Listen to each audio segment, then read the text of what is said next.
North Bay, Ontario, Canada. Located 400 kilometers north of Toronto, is the gateway to the north that gave an important military location during the Cold War through the development of a railroad center and airport terminal in an attempt to save lives.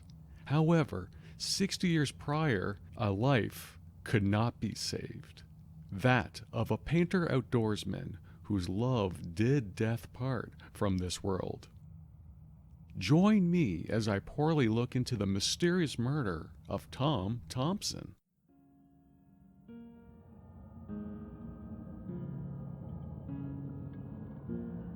King of the Canadian Hill, make a murder in our Ontario.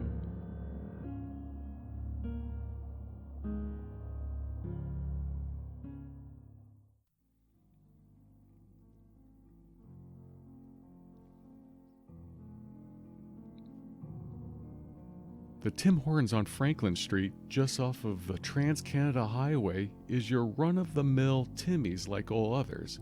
But when Basil Robinson entered, the Canadian Cafe came alive, with loud, happy, and nervous greetings from the locals that currently resided in it. She toured around hugging and shaking hands, like a celebrity-turned-politician. Information brought to me after the interview informed me that she was neither of these titles. With a quick, precise order of a box of bits and bits and a smally double-double, she turned her caffeinated hyper-glance to my location at the corner of the donut shop, sprinted over and practically leapt into the seat across from me, ready to tell the tale of art, love, and death. Tom Thompson was born in 1870 on the shores of Georgian Bay, Ontario, Canada. 'Tis with that he was already forged in the fire of a true outdoorsman. Whilst he grew up, he enjoyed hiking, swimming, boating, fishing, and bird watching, like all true outdoorsmen do. Coming in at over 2 meters tall, with a rugged, lean, muscular build, and handsome face plus silky hair to match, it was the cherry on top of what it means to be the sexiest Canadian outdoorsman alive. But wait, there's more. Also, with an added bonus as well, he was also a deep, passionate thinker who loved all things art, with impressive skills at violin, mandolin, cornet, guitar, and the xylophone. Then, adding to that jazz, a huge interest in watercolor painting that led this giant gentleman of a man into working at a commercial art firm in Toronto. That gave him an assignment he could never refuse. Get paid good coin to paint pictures at the Algonquin Park area, especially that of Canoe Lake. And with that, it led to famous pieces of art such as At North River, In North Lights, Jack Pine Trees, The Winds West, Ice in Spring, and Moose Taking Shit.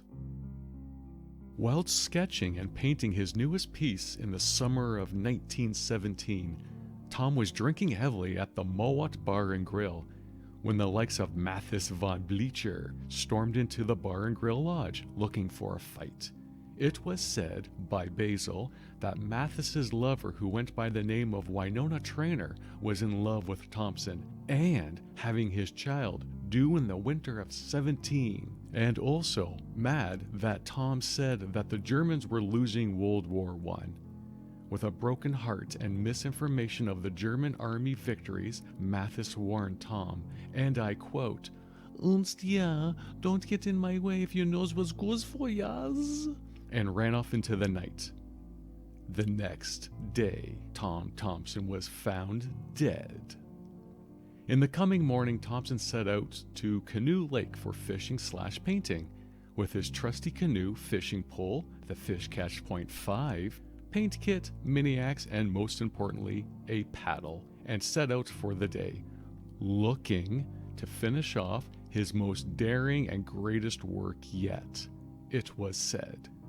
However, by day's end, Tom Thompson never returned to shore. His canoe was found upside down with all items missing and blood on the gunwale. Only a few hours later, Tom's body was found floating downriver, tied up in his own fishing pole's line, his head caved in with his own axe.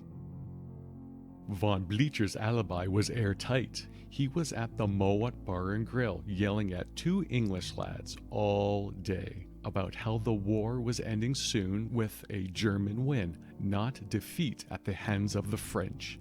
However, he claims that during their 15th glass of whiskey tirade talk with the British lads, they witnessed Thompson arguing with the owner of Mowat Bar and Grill, Shannon Fraser, that he wanted his money and painting back. It's not finished yet.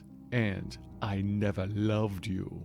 Winona Trainer claimed to have seen Bert Fraser, Shannon's brother, leave with a canoe with no intention of fishing/bird watching that very night to the same location Tom was to be fishing on that fateful morning, Canoe Lake, and that Bert had a look of revenge in his eyes, she claimed. But Bert claimed that he saw Winona leave in the exact same time/way that Winona said that he left, with the added issue that it was indeed Bert that was the second English lad that was arguing with Mathis that day. Then, to put the cherry on top of this whodunit cake, it was proven that Trainer was with her sister in Toronto on Tom's tragic day, purchasing a current newspaper to show Mathis that the Great War was indeed being lost by the Germans. Whatever the case may be, some saying that it's an open and shut case of accidental drowning claimed by licensed professionals in PhD and law enforcement. However, one thing is for damn sure, that the great inventor of floor hockey and ringette, World War II vet Sam Jacks, is born here, and the ghost of Tom Thompson haunts Canoe Lake in Algonquin Park. Also, 100 years later, it was rumored that hidden in the hole of a very large tree, close to where Tom Thompson had died, was where the lost final art piece was located and given to the Thompson family, never to be publicly seen again.